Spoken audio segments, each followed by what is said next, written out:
उत्तर प्रदेश के बाद अब मध्य प्रदेश में भी लव जिहाद के खिलाफ सरकार ने सर्जिकल स्ट्राइक की तैयारी कर ली है। शनिवार को शिवराज कैबिनेट में लव जिहाद के खिलाफ धर्म स्वतंत्र अधिनियम 2020 को मंजूरी दे दी गई।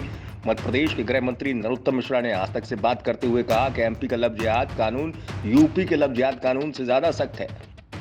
हमने देश का सबसे कड़ा कानून मध्य प्रदेश में बनाया है।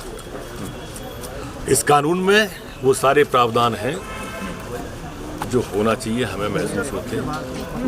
और इसलिए जो औलाद पैदा हो डबल एंड वाइड शादी होने के बाद उसको संपत्ति का हक मिले। उसकी पत्नी को चाहे विवाह शून्य घोषित हो गया हो, लेकिन उसकी पत्नी को भी हर्जा खर्चा गुजारा भत्ता ये सब मिले, हमने डाला है। 10 साल तक की सजा का इसमें प्रावधान किया। वो मौलवी पुजारी जो इस शादी को कराएंगे वो भी सजा के हकदार है। इस तरह की धर्म परिवर्तन, जबरदस्ती, लालच, प्रलोभन के जो कराई जाएंगी वो भी उस सजा के हकदार है। वो संस्थाएं जो दान लेती हैं, दान देती हैं, वो भी उनका रजिस्ट्रेशन रद्द होगा और सजा की हकदार है। मध्य प्रदेश से पहले उत्तर प्रदेश में इस खिलाफ कानून बनाया गया है। ऐसे में स्वाभाविक तौर पर दोनों राज्यों के कानूनों की तुलना हो रही है। तुलनात्मक रूप से मध्य प्रदेश में शिवराज कैबिनेट से पास हुआ बिल उत्तर प्रदेश से ज्यादा सख्त नजर आ रहा है। मध्य प्रदेश में प्रलोभन, धमकी या किसी अन्य कपटपूर्ण साधन द्वारा धर्म परिवर्तन कराने वाले या फिर उसका प्रयास या साजिश करने वाले को 5 वर्ष तक के कारावास के दंड और अर्थदंड 25,000 रुपए से कम नहीं होगा, जबकि योगी सरकार ने इसके लिए 15,000 रुपए के अर्थदंड का प्रावधान रखा है।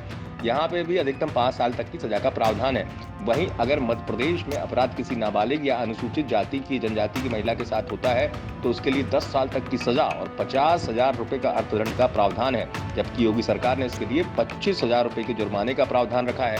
यहाँ 3 साल से लेकर अधिकतम 10 साल तक की सजा का प्रावधान रखा गया है। मध्य प्रदेश में सामूहिक रूप से विधि विरुद्ध धर्म परिवर्तन कराने वाले को भी 10 साल तक के कारावास और 1 लाख रुपए के अर्थदंड से कम नहीं होगा, जबकि यूपी में इसके लिए 50,000 रुपए के अर्थदंड का प्रावधान है। हालांकि शिवराज कैबिनेट में तो बिल पारित हो गया, लेकिन कांग्रेस कह रही है कि विधानसभा में विधेयक आने पर गुण दोष के आधार पर चर्चा की जाएगी। देखिए, कुल मिला के लव जिहाद ही बोलते थे, लेकिन उस शब्द ला नहीं पाए। धर्म स्वातंत्र, तो धर्म स्वातंत्र तो है इस देश के अंदर। बाबा साहब अम्बेडकर जी ने जो संविधान बनाया था, ये सब चीज़ें दी हुई है और इस तरह के जो कानून हैं 1968 में ये सब चीज़ें आ चुकी हैं और ये आज इनके पास कोई इशू नहीं है। विधानसभा में ला के विधानसभा को भटकाना चाहते हैं, 1 आध दिन की विधानसभा करना चाहते हैं, ये इनका वो है, भटकाने वाली बात है। और दूसरा, इसमें जो मुझे जो जानकारी मिली है कि अगर कोई अलग अलग धर्म के लड़के लड़की शादी करना चाहते हैं तो 2 महीने पहले उनको कलेक्टर नोटिस देना पड़ेगा। उसके बाद वो कर सकेंगे धर्म परिवर्तन। तो बचा क्या इसमें, क्या रहा क्या? और ये जो कह रहे हैं कि इससे ये सब चीज़ें रुकेंगी, भाई अगर लड़के लड़की राजी हैं, वो कहावत है हमारे, मियाँ बीवी राजी तो क्या करेगा काजी, 2 महीने रुक जाएंगे वो। पर इससे करना क्या चाहते हैं ये समझ में नहीं आ रहा है। और ज़बरदस्ती जो कोई शादी करता है धर्म, तो उसके लिए तो कानून है, उस पर तो एक्शन होगा। ये हिंदुस्तान के जो संविधान बनाया है बाबा साहब अम्बेडकर, वो सब चीज़ें हैं।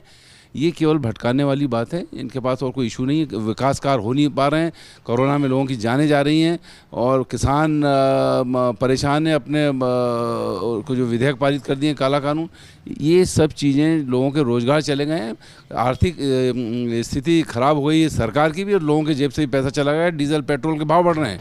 बहरहाल अब इंतजार विधानसभा सत्र का है, जहां शिवराज सरकार इस बिल को सदन में पेश करेगी। विधानसभा से यदि बिल पास हो जाता है तो 2021 की शुरुआत से मध्य प्रदेश में ये कानून लागू हो जाएगा।